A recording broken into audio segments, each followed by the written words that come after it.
Hi, everybody, and welcome back to Lit Up with Annie. In this session today, we are going to discuss the summary of Julius Caesar by William Shakespeare. Act 1 is the rising tension, जहाँ पे public जो है वो celebrate कर रही है. तो play शुरू होता है रोम में, जहाँ पे कॉमनर्स जूलियस सीजर की विक्ट्री को सेलिब्रेट कर रहे हैं ओवर पॉम्पेज सन्स. लेकिन वहाँ पे 2 ट्रिब्यून्स होते हैं, फ्लैवियस और मैरुलस. वो लोग बड़े डिस्टर्ब्ड हैं क्योंकि कॉमनर्स की फिकलनेस को देख के वो कॉमनर्स को कहते हैं कि एक टाइम पे आप पॉम्पे के लिए चीयर कर रहे थे और अब आज आप उनकी डिफीट को सेलिब्रेट कर रहे हो. So how fickle you are. So they scold the crowd and वो लोग सारी डेकोरेशंस जो होती हैं सीजर के स्टैच्यू से वो सारा कुछ रिमूव कर देते हैं, showing the growing political divide in Rome. फिर सीन 2 आता है जहाँ पे हमें एक सूदसैर की वार्निंग मिलती है. तो अब सीज़र ना एंटर हो रहा है अपने एंटोurage के साथ, जिसमें मार्क एंटनी, ब्रूटस, कैसियस, ये सब लोग हैं. फिर एक सूदसैर वहाँ पे वार्न करता है सीज़र को and he says beware the aides of March. That's what he says, beware the aides of March. लेकिन सीज़र डिसमिस कर देता है उस वार्निंग को कि यार कुछ नहीं है. मीनवाइल कैसियस जो है वो एक सेनेटर है, very jealous of Caesar's growing power. तो वो ब्रूटस को मैनिपुलेट करना शुरू कर देता है. ब्रूटस कौन होता है? एक नोबल रोमन है जो रिपब्लिक को वैल्यू करता है. सीजर का एक बहुत अच्छा एक लॉयल उसके ऑन्ट्राज में वो होता है ब्रूटस. लेकिन कैसियस जो है वो ब्रूटस को मैनिपुलेट करना शुरू कर देता है और ही सजेस्ट्स कि जो सीजर है, सीजर के जो एम्बिशंस हैं वो रोम की फ्रीडम को थ्रेटन कर रहे हैं. तो Brutus was a person who would always keep the country first, Rome को आगे रखेगा. So Brutus is conflicted. वो सीजर से बहुत प्यार करता है एज अ फ्रेंड, लेकिन ही फियर्स कि कहीं वो डिक्टेटर ना बन जाए. तो क्या Caesar as a ruler is good और नॉट? फिर सीन 3 आता है, it's it's a storm and omens हमें मिलते हैं वहाँ पे. तो that night there is a violent storm that rages and उस स्टॉर्म में बहुत सारे बैड ओमेन्स हैं. ओमेन्स क्या होते हैं? जैसे कुछ सिंबल्स आते हैं, हमें हमें लगता है कि okay this is a symbol of bad luck, something like that. Women's. Fire starts raining from the sky, lions roaming on the street, and men are engulfed in flames. All of these bad omens can be seen. कास्का होता है, एक और senator है जो interpret करता है इन सारे signs को as warnings about Caesar's rise, कि ये देखो बिकॉज सीजर इज राइजिंग तो we can see that something bad is going to happen.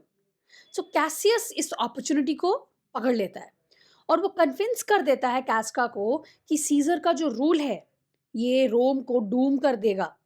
They agree to recruit more conspirators, कि अब हम एक पूरी सेना बनाएंगे कॉन्स्पिरेटर्स की, including Brutus. And with this हम लोग सीजर को गिरवा देंगे from the throne. Act 2 begins and we have the main conspiracy here. So scene 1 में ब्रूटस का एक इंटरनल स्ट्रगल चल रहा है अपने कॉन्शियंस के साथ. वो ही has no personal grudge against Caesar, in fact he loves him as a dear friend, but he fears what he might become. And ultimately he decides कि Caesar must die for the general good. तो जो conspirators हैं उसमें Cassius है, Casca है, there is another person called Decius. वो सब लोग ब्रूटस के घर पे आ जाते हैं and they finalize their plan. Cassius suggest करता है कि हमें मार्क एंटनी को भी मार देना चाहिए, लेकिन ब्रूटस यहाँ आर्ग्यू करता है कि they should appear as purgers not murderers. हम लोग कंट्री को पर्ज करने वाले हैं, मतलब हम लोग कंट्री को क्लेंस करने वाले हैं, and that is the reason हम लोग सीजर को हटवा रहे हैं, या we are going to Caesar must die for the general good. But nothing is wrong with Mark Antony. So Antony is harmless without Caesar, and that's what Brutus suggests.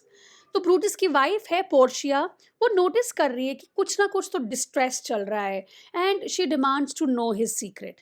She proves her strength by stabbing herself in the thigh. And Brutus जो है वो पूरा उसके करेज को admire करता है, though he does not reveal his plan, बताता नहीं है कुछ भी. सीन 2 में we can see Caesar's pride and Decius manipulation. तो अब उसके घर पे सीजर की जो वाइफ है कैलिफोर्निया, कैलिफोर्निया बेग करती है सीजर को कि तुम आज बाहर मत जाओ. I have had terrible dreams, terrifying dreams मुझे कुछ आए हैं. So she begs him to stay home. वो कहती है मैंने देखा कि सीज़र का statue is was spouting blood, और सारे रोमन्स जो थे उस ब्लड में नहा रहे थे। तो सीज़र इनिशियली अग्रीज़, लेकिन डेसियस जो एक कॉन्स्पिरेटर भी है, वो क्लेवरली रीइंटरप्रेट कर देता है ड्रीम को। वो बोलता है कि it means Caesar will revive Rome and that senate plans to crown him. So he turns that negative dream into positive one, and that flatters Caesar, you know. And यहाँ पे सीजर बहुत California को एक बहुत famously ये भी कहता है कि cowards die many times, but है ना, इस तरह का कि हम जो वैलियंट होते हैं, जो करेजियस होते हैं, we will only die one death. Cowards, अगर मैं कावर्ड्स की तरह घर पे बैठ जाऊंगा, I will die many deaths. Then comes scene 3 and 4 में we have warnings that are ignored. तो एक टीचर है आर्टेमिड्रस, who writes a letter warning Caesar of the conspiracy.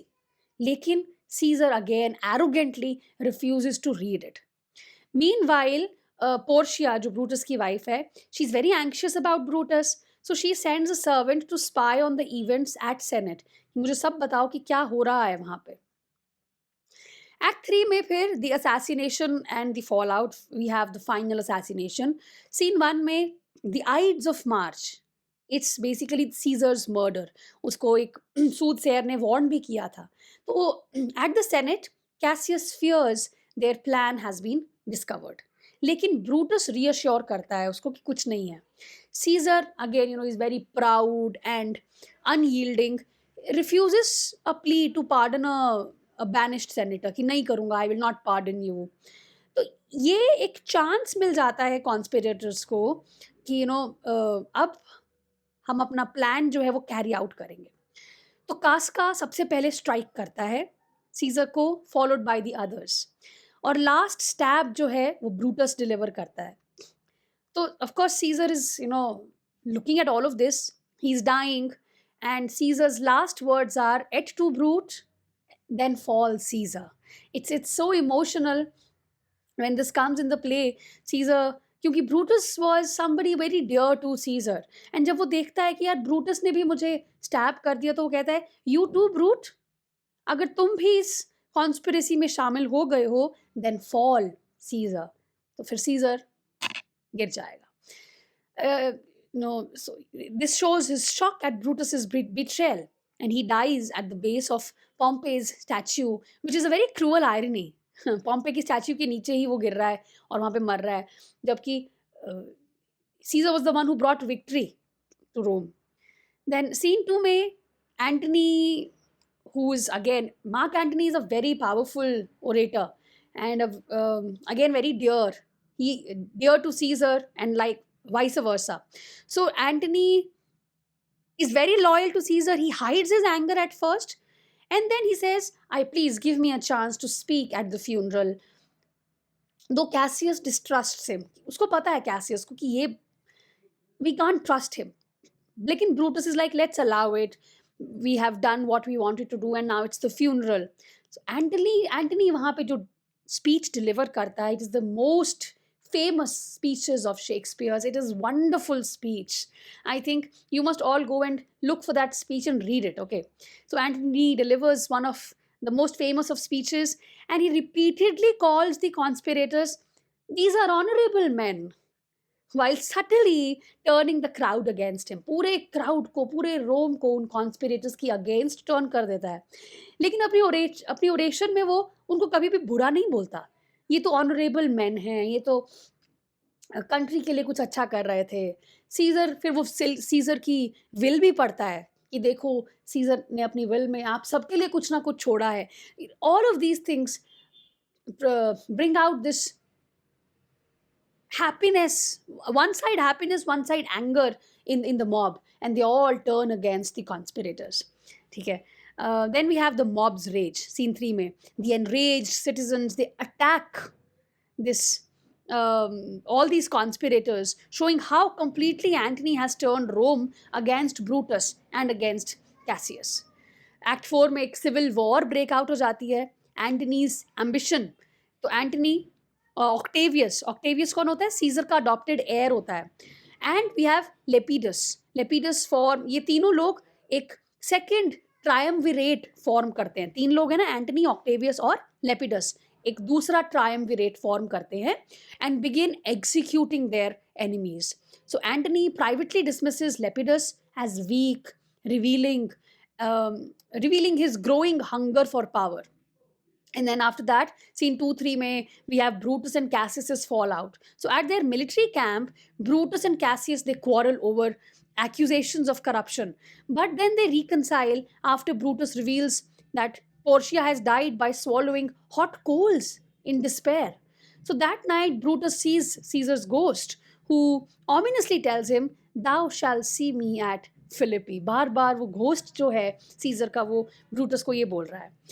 Then we have the final battle, Act 5 में, scene 1 to 3 में we have the battle which begins. The armies of Brutus and Cassius, they fight Antony and Octavius at Philippi, as the ghost said. Cassius जो है वो mistakenly believe करता है कि उसकी army हार रही है, और वो अपने ऑर्डर देता है अपने सर्वेंट को, उसका सर्वेंट का नाम है पिंडारस, कि तुम मुझे मार दो. In reality they were actually winning. तो अब वो भी मर जाता है. Finally Brutus is grief stricken and presses on. And last में 4-5 सीन्स में we have Brutus tragic end. So there is no hope, seeing no hope, Brutus runs into his own sword. अपने इसे sword लगाता है आगे and he runs into his own sword, अपने को ही मार देता है, and it is held by his loyal friend Strato. So Antony arrives, praising him as the noblest Roman of them all. Actually, Brutus was not a bad person. He was a noble Roman. He was just manipulated. He should have looked through everything. So Antony also recognizes that Brutus acted not out of envy, but for Rome's sake. Octavius now takes control, marking the rise of the Roman Empire. Okay? So these are the themes in Julius Caesar. We have fate, free will, power and corruption, rhetoric and manipulation is a very major theme. Loyalty and betrayal is again a very major theme. So Shakespeare's Julius Caesar is a timeless tragedy of ambition, of betrayal, and political manipulation. Though Brutus believes he is saving Rome, he ultimately dooms it, to dictatorship under Octavius. सब कुछ अच्छा था Caesar के under, but then we have Octavius.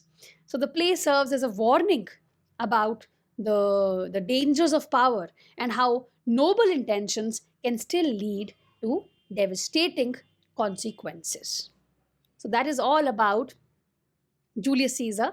I hope that you understood the plot of it. If you have any problems, please ask me in the comment section and I will come up with more summaries of Shakespeare's plays. If you wish to join the full course, the details are in the comment section. Thank you.